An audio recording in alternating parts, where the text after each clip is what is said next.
All right, so here we go. Let's jump in. Finish off chapter 49. Baruch atah Adonai Eloheinu melech haolam, asher kitshanu mitzvotav v'tzivanu la'asok b'divrei Torah, Great Torah. as we engage ourselves in words of Torah. So any questions on any words before we jump in? Only that there's a stray dot, the second word in from the second to last line. But Bayet Esof, Esof, yes. and there's that dot after the yud, The dot in the yud, in the yud, yes. which would be a yo, an No, o. no, then the dot would have to be above the yud. Above. The dot in the yud is like up here in verse 31, there's a dot inside the kuf. Dots show up in letters for reasons other than pronunciation. There's only a few of the letters where the dot changes the pronunciation. So this is one of those, or even look further, there's a dot in the mem and a dot in the tet. Yeah. And then after that, two more dots in yuds again. So what are the dots? So What it's do they mean? There are dots inside the letters. And those are singing directions or something? Well, actually, they're syllabification marks. Ah, The Masoretes wanted to create a really firm grammar and syllabification of words, but remember, none of them is in the Torah, so they were all put in later for various kinds of reminding us whether we use long vowels or short vowels. But so is that last word on the second to last line, the latsa voot or vote? okay, so there one litsa, so now you need a consonant. Yeah, so it's Which is the vav. vav, yeah. And now the vav needs a vowel, which is the dot above. So, okay, so Litsa vote. And the dot inside the vav is again one of those dots that shows up for other purposes. And the dots that show up for other purposes can be in either position, the middle of the vav or the top of a vav? No, they're always in the middle of the line. Okay, that's a useful word. Rule. Yes. So look above it in sadeh, hasadeh, there's a dot inside the sin. And that's just irrelevant. And the word after there's a dot inside the mem, so the dots are always inside the letter. But so sometimes when they're inside, they change the sound, like bet and vet. Correct. But otherwise, how would you if you're looking on the last line, El Hamitat. What would that tell you? The dot tells you ignore me because I'm a technical term that only people who are into the deep technicalities of the language care about. So it's not pronunciation of syllables. Right, no pronunciation. Okay.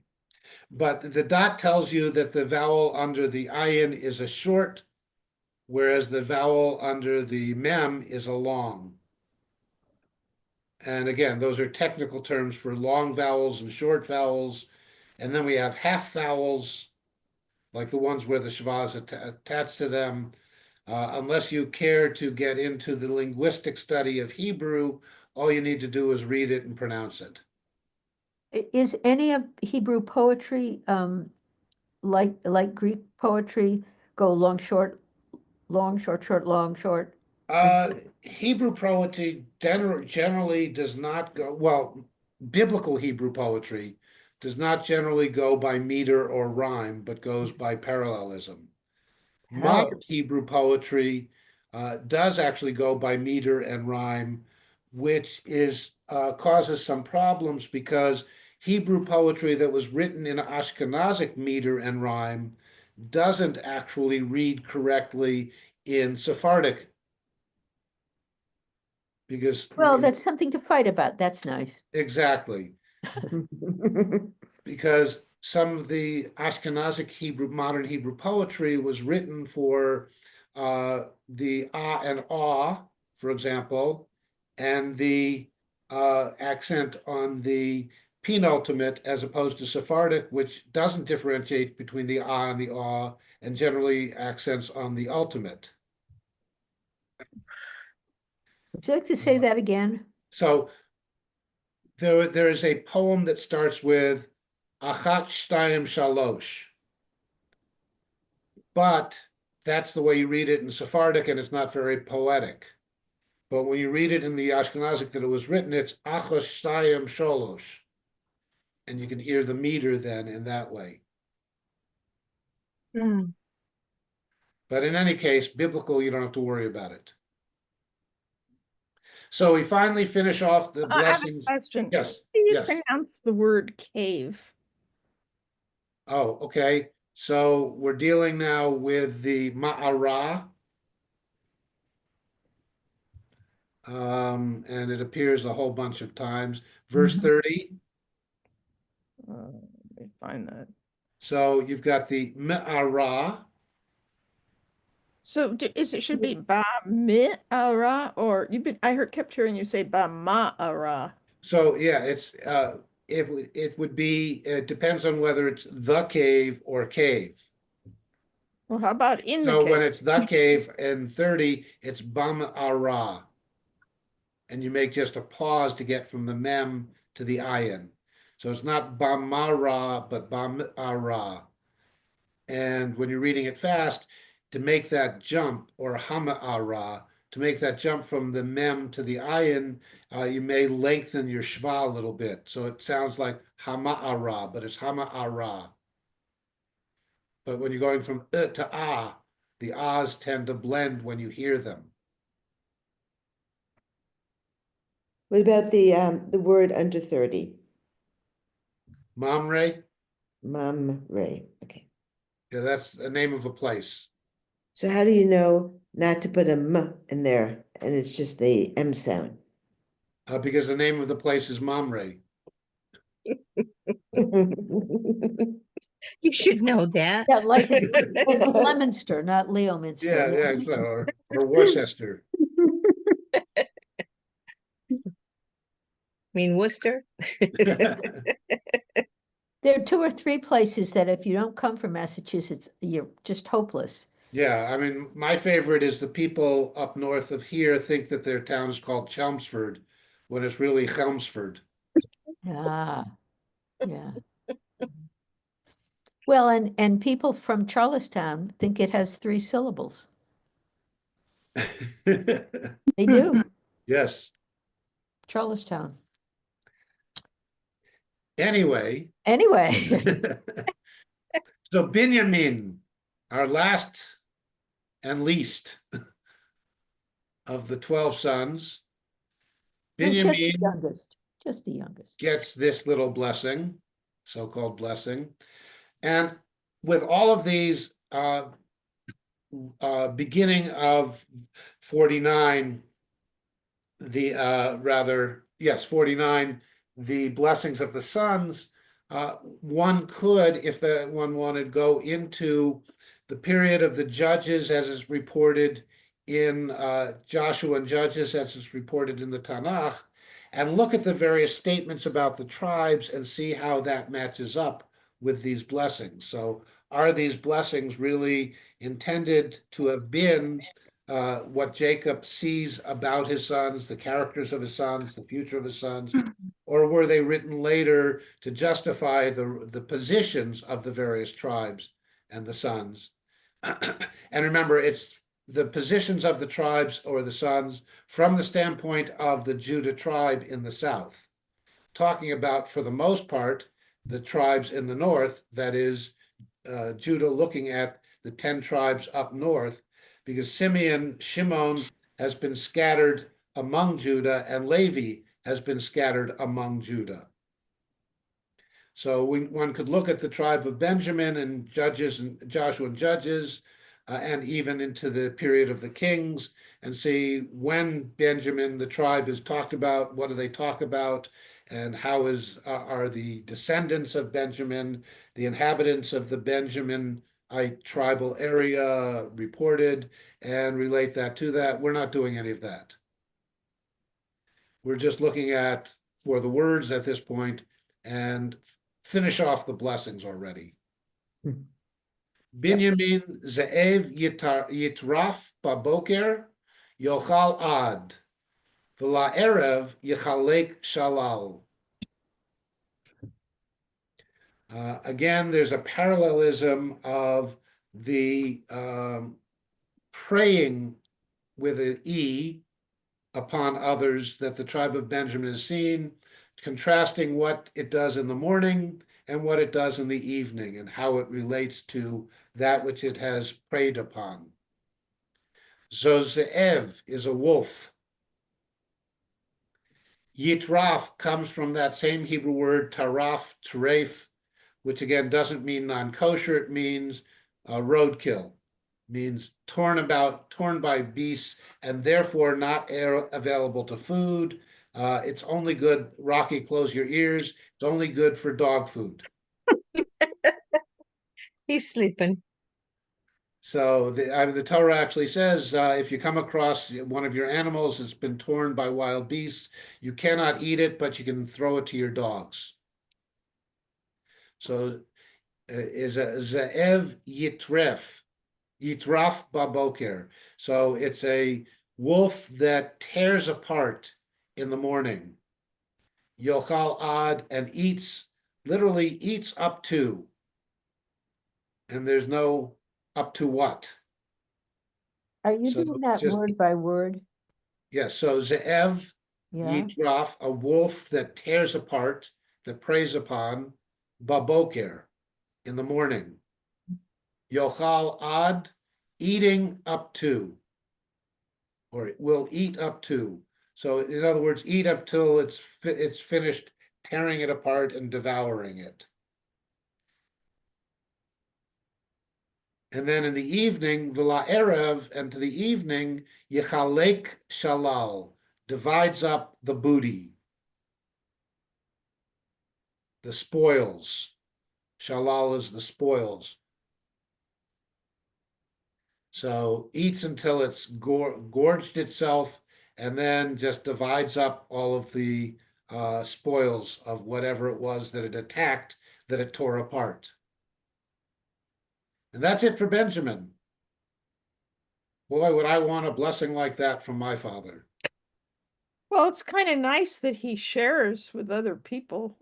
But he Yeah. gets the best part. Yeah, he tears it apart, and then he takes his fellow highwaymen and pirates and divides it all up among them. So is a blessing a prediction or is it a description? How is this called? How would you call Or it? a reflection on current events put into the past? And the answer, of course, is yes.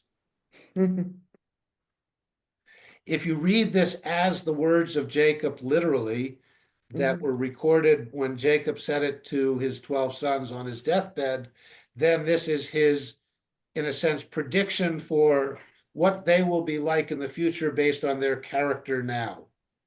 And what do we know about Benjamin after this?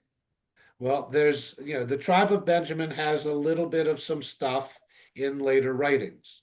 Mhm. And that's why I say you could go through and pick out the Benjamin stuff and see how it matches up with this particular statement. How many years will it take before we get there? Will you remind us of this?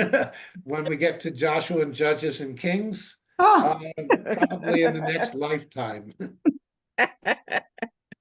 which word is morning and which word is evening? Okay, Boker is morning and Erev is evening. Going all the way back to Genesis chapter 1, Vayhi Erev, Vayhi Boker. And there was evening and there was morning. I knew we had seen those before. And in creation, evening precedes morning.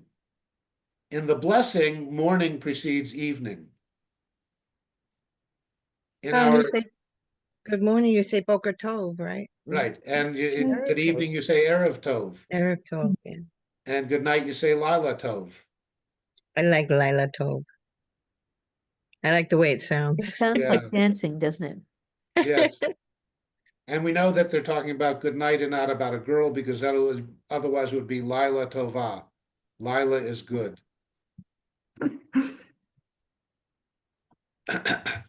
So in our normal daily routine, morning comes before evening. In our numbering of days, evening comes before morning. Wait, because God created light from darkness? Correct. Okay. And God delineated his steps of creation in chapter 1 as being evening and then morning, and a day was fulfilled. Then probably editor redactor system added in Kol Ela Shivtei Yisrael Shnemasar V'zot Asher Diber Lahem Avihem Vayevarech Otam Ish Asher Kivirchato Berach Otam. Clearly, this is not a statement by Jacob himself on his deathbed.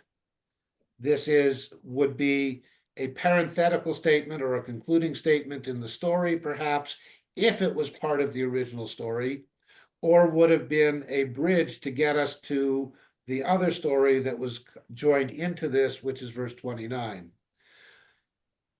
Again, indication that this is later language in that it blurs the difference between Shevet, the tribe, and Ben, the son. Hmm.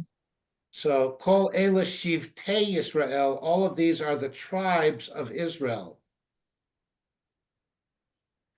Israel here could be, if we take it in the context of the chapter as it's been now recorded, would be that Israel is parallel to Jacob. But Shivtei Yisrael are the tribes of Israel that really don't appear until Joshua and Judges. At the time that they're all down in Egypt, they're not Shivtei Yisrael, they're Bnei Yisrael. They're not the tribes of Israel, they're the sons of Israel, Jacob. And so the language is probably intentionally a little bit blurred and ambiguous to give us that bridge that we don't want to think too much about, that this was actually two different stories being merged together. So Kol Ela Shivtei Yisrael, these then, all these, Kol Ela, all these, Shivtei Yisrael, tribes of Israel, Shnemasar, which is 12. Shnemasar, actually 210.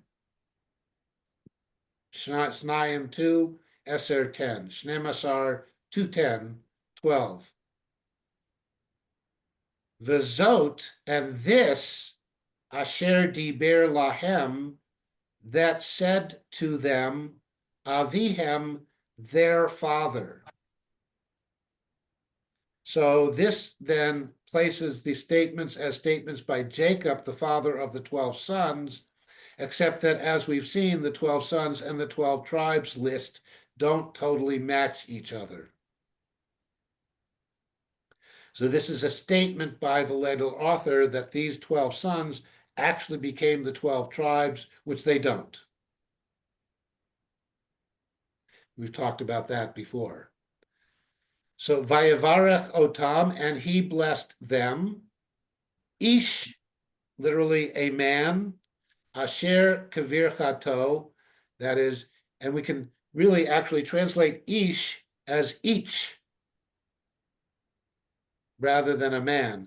Each Asher Kavirchato, each according to his blessing. So each one, each person, each son received a blessing according to his own station, except that you will recall Shimon and Levi got one blessing that they split between the two of them. So again, language intended to blur the differences between the stories before verse 28 and the story after verse 28. And then Berach Otam, he blessed them. So all of these are the tribes of Israel, 12, and this is what was said to them by their father, and he blessed them, each according to his own blessing, he blessed them. Didn't need to use all those words to bridge this, and it could have said, these are the blessings of the 12 sons. Would have been a nice bridge. But you have too short a bridge, and people remember what you said before and what you're saying after.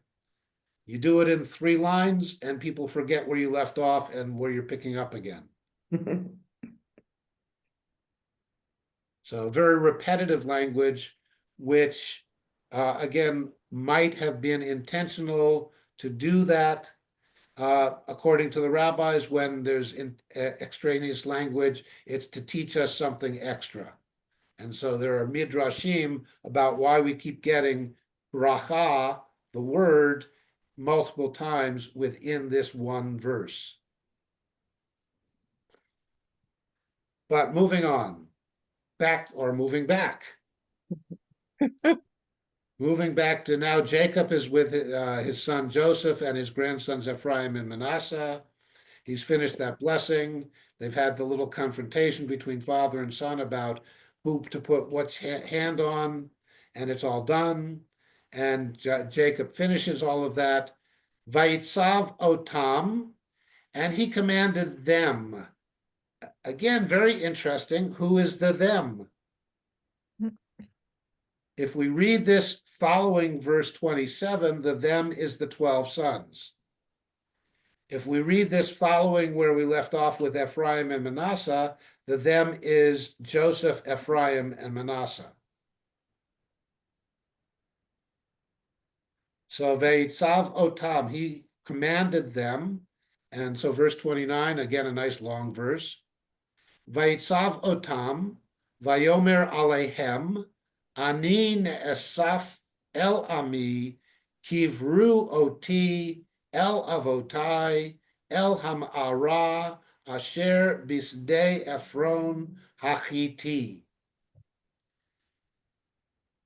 And the Northern Kingdom story, the blue story, the EP story, is going to be focusing on this whole cave and field and the Hittites, because that's with whom they were living. The Southern Kingdom people had nothing to do with the Hittites and Mamre and all of the rest of this. So we're back now. Vayitzav otam, and he commanded them, uncertain antecedent to the pronoun. Vayomer alehem, and he said to them, same question, are we in the one story, which it would be the 3 of them, or are we joining the stories, and now he's saying to the 12 of them? What he's saying is, ani ne'esaf el ami. Ne'esaf literally am being gathered. This is the passive form of osef, which is Yosef. Again, in the blue story, this is all happening with Yosef. This is the Yosef story. So we get plays on the word, the name of Yosef. Ani ne'esaf el ami. I am being gathered to my people. I'm dying. I'm moving on to another spiritual plane. I'm going to join my ancestors. Kivru oti. Kivru is the imperative plural.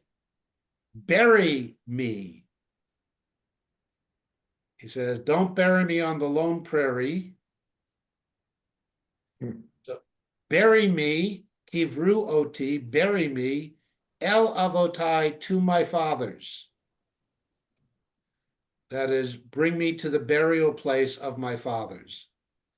And if you're not quite sure where that is, el hama'ara, to the cave, asher bisdei Ephron, that is in the field of Ephron, Hachiti, the Hittite. So take my body back, wait till I'm dead, but when I'm dead, put me in the cave that is in the field of Ephron the Hittite.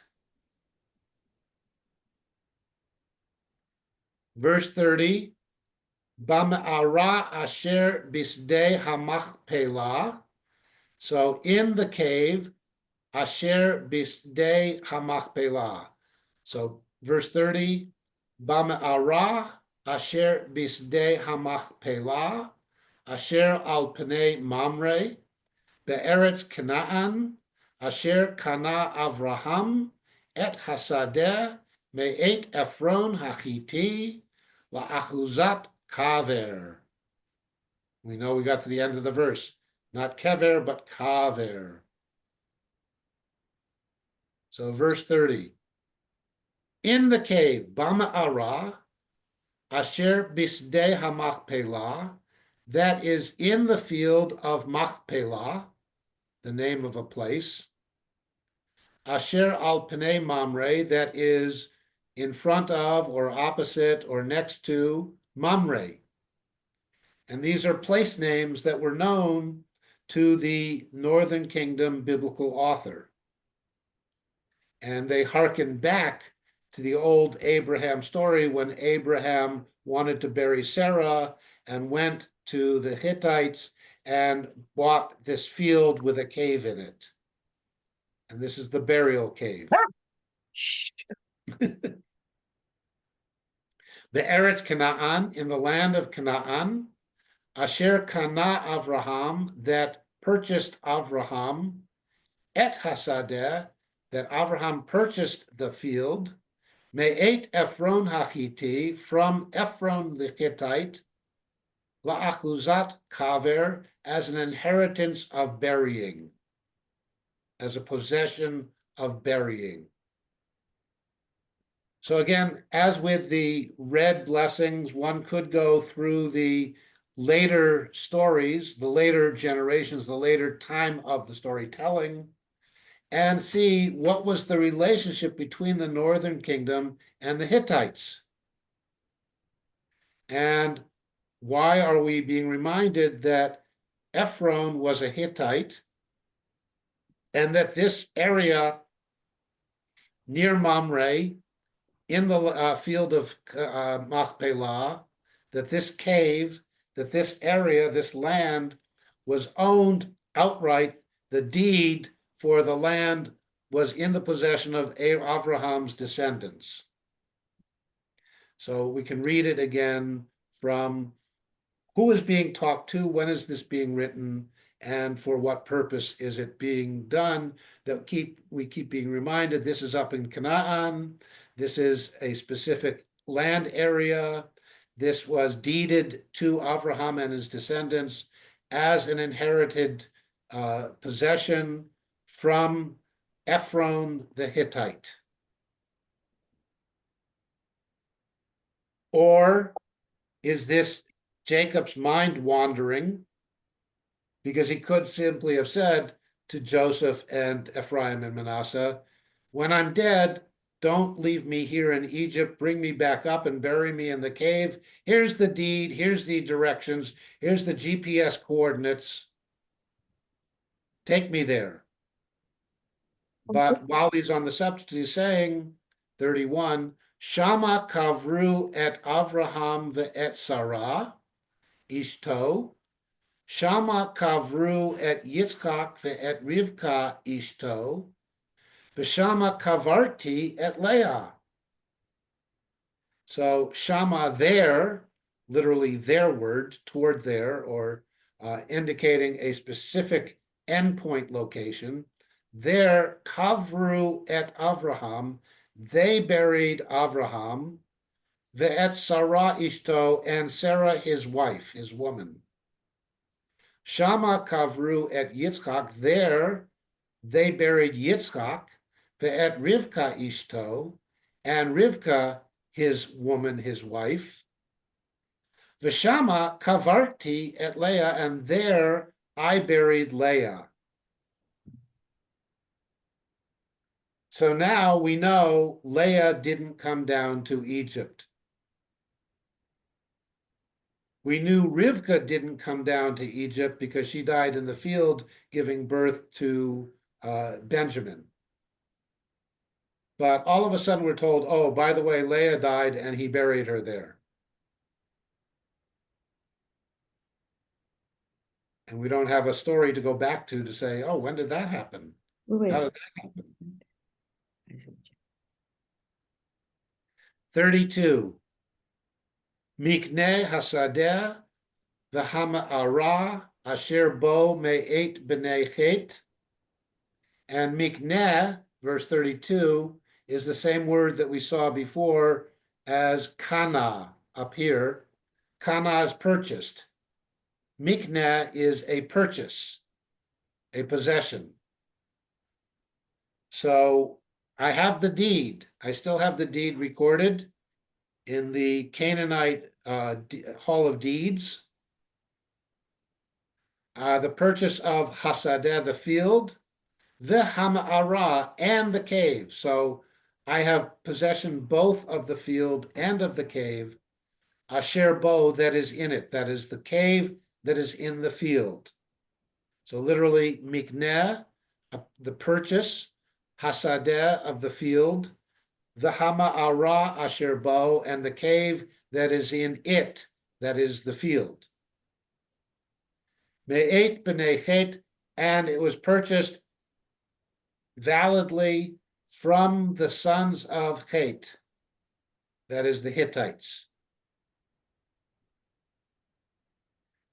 Vayechal Yaakov litzavot et banav, vaye'esof raglav el hamita, vayigva, vaye'asef el amav. So Vayechal, and he finished, Yaakov. We have that at the end, at the beginning of chapter 2 of Genesis, Vayechulu, and was finished. So Vayechal, and he finished. Yaakov is the he. He finished litzavot, to command, et banav, his sons.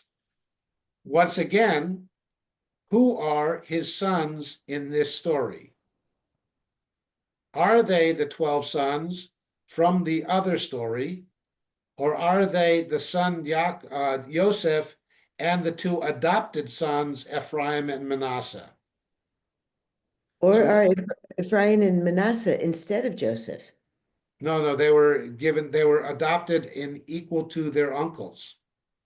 So Right, but weren't they in tribal form, they're instead of Joseph. instead, right? In son form, they're in addition to Joseph. So yeah, Yaakov did not say, okay, now I'm adopting Ephraim and Manasseh, and Joseph, you're out of here. He says to Joseph, I'm now adopting your sons as my sons along with you and your brothers.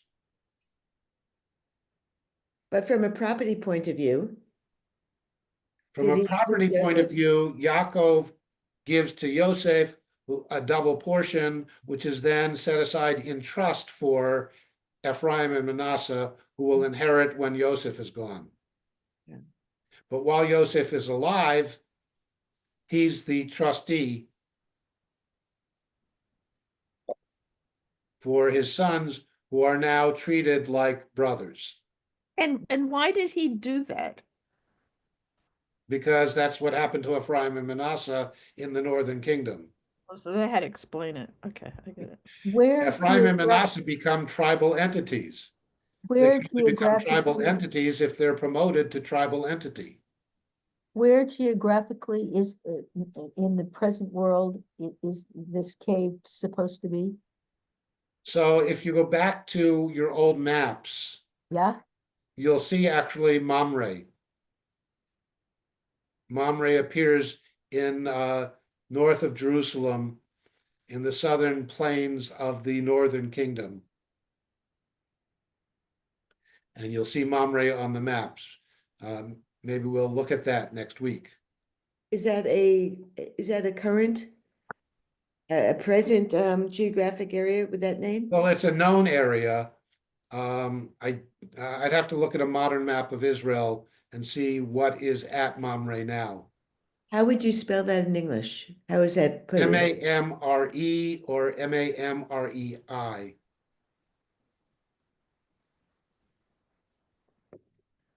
So it's not in I'm not so it's fully not up on my Hebron? Israeli geography, modern Israeli geography. I'm just curious how much of these places that have several people inherited have led to several wars. Well, that's a different story. Well, But- that's why I'm interested in the present geography. Yes. So aren't the patriarchs in Hebron? Well, they are at various points in their lives. But they're not buried there. They're buried in, well, Hebron is in the area where Mamre is. So much The for cave of Machpelah is a purportedly known site. But do people go to Hebron to the tombs of the patriarchs? Yes, there is the so-called tombs of the patriarchs In Hebron? in that area. So We don't know, obviously, if that really is the biblical site. Okay. so much for the idea of let's bury someone the next as soon as possible, because here Yosef's Jacob's bones are going to be carried around, so he's going to decompose, or are they Oh, going no, to he won't bury him and then decompose. dig him up again? We haven't gotten there yet. He's going to be embalmed. Really? That's not a Jewish way, is it? They've been Well, in it's Egypt. an Egyptian way and a biblical way, because yes, he has to be transported, and their refrigerator cars weren't working. So how did they embalm him? Oh, the typical embalming way, drain it out and put lighter fluid in him. Ew. And they had that in Egypt? Sure. Well, they had embalming methods. Hmm. Yeah, they were big embalmers, right? Yeah. In the pyramids and mummies. But They I were mean, you known think it's for it. bad enough that Jacob's gonna die and have to be transported several day journey up to Mamre, Hebron, cave of Machpelah. Joseph's gonna die, and he's not being brought back for another 400 years, according to the biblical account.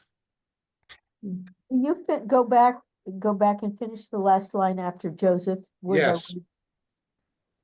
So Vayichal Yaakov litzavot et banav. So he finished commanding his sons. Vayesof raglav, and now he gathered his feet el hamitah to the bed. So the image is he's been sitting up on his bed, blessing Ephraim and Manasseh, telling his son and newly adopted sons to bury him up in Mamre in the cave of Machpelah. He's reminiscing that was where his grandfather and grandmother were buried. That's where his father and mother were buried. That's where he buried his wife. He finishes all of this, telling them what to do, and he pulls his feet back up into the bed. Vayigva, and he expired. Vayeasef el amav, and he was gathered to his people.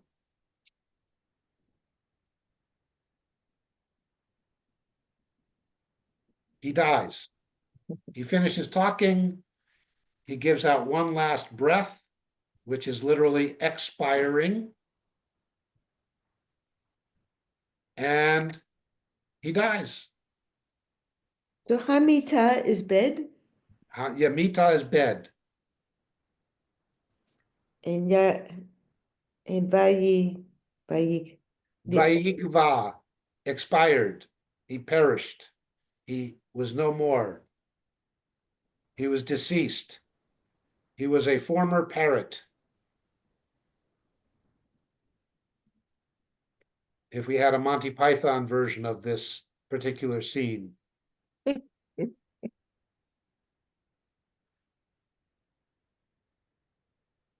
So he is gone. What's Yes. he gonna say about in the verse that had and is blessing blessed? There's when you said when a word is repeated, something means The word barach. Kivir Beirach. We keep getting that blessing word 3 times in that one verse. And what's the significance of that? Well, it depends on what significance you'd like to make of it. Oh, okay. The significance, again, could be simply we're extending the verse as long as possible so that we can sort of brush aside the difference between the previous and the post verses to that verse. Or we have the rabbinic view, it's doing that these blessings are really, really, really true because we're saying blessing 3 times. Okay. So could you remind us, when do we read instead of Jacob, Israel, Israel? When the Torah tells us to. But it's not the north or the south, the red or the blue, or There's a little bit of possible difference, but again, because these texts got blended, we're never quite sure where the editor took what was the original story and did a little tweaking. so it just goes back and forth. Yeah, it goes back and forth. Again, the rabbis have to deal with that because according to the original naming blessing, it says, you will never again be called Yaakov, you will now only be called Yisrael. And then in the next verse, he's called Yaakov. And Right. throughout the rest of Genesis, keep saying Yaakov, Yaakov. And even when we get into later writings, Yaakov and Yisrael are sometimes used in the prophetic material. Mhm. The rabbis try to say, well, Yisrael is when he achieves or it gets closer to his higher spiritual self, and Yaakov is whenever he regresses into his more personal, mundane self. He backslides. I don't always buy that because the stories have gone through so many changes from their oral to their written to their blended written till their final form that it's not, I don't think we can ever be certain as to when was the language edited by and by whom. So yes, we read Yaakov when it says Yaakov, we read Yisrael when it says Yisrael, and it causes the confusions because the Bnei Yisrael are sometimes the sons of, and sometimes they're Shivtei Yisrael, the tribes of.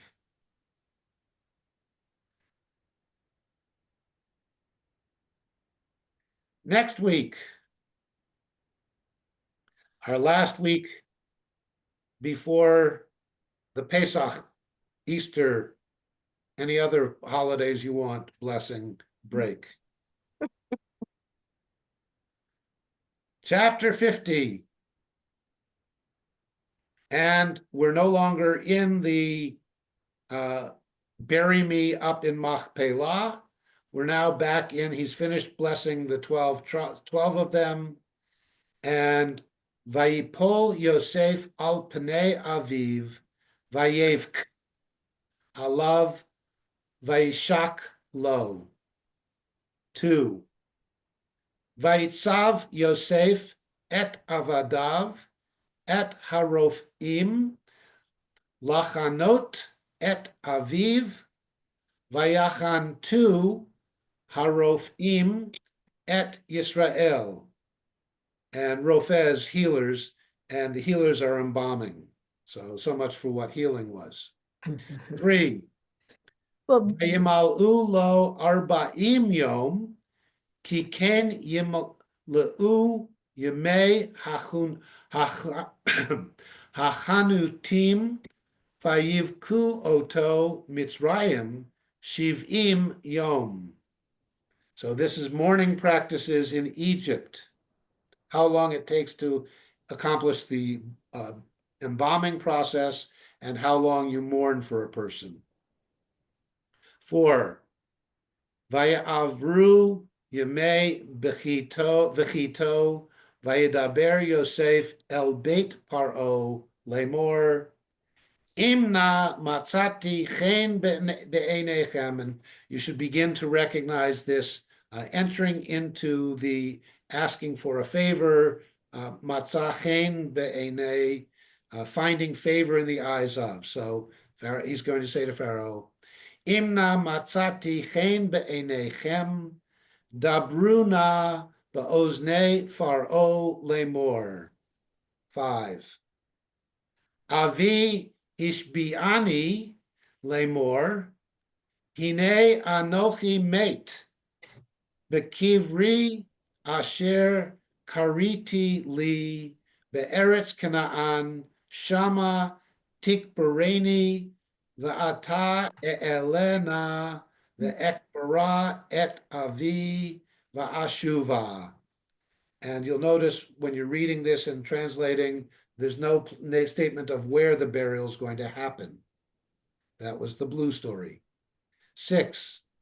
Vayomer paro ale ukvor et avicha kaasher hishbiekcha. 7. Vaya'al Yosef likbor et aviv, vaya'alu ito kol of de Pharaoh, ziknei veto, v'chol ziknei eretz Mitzrayim.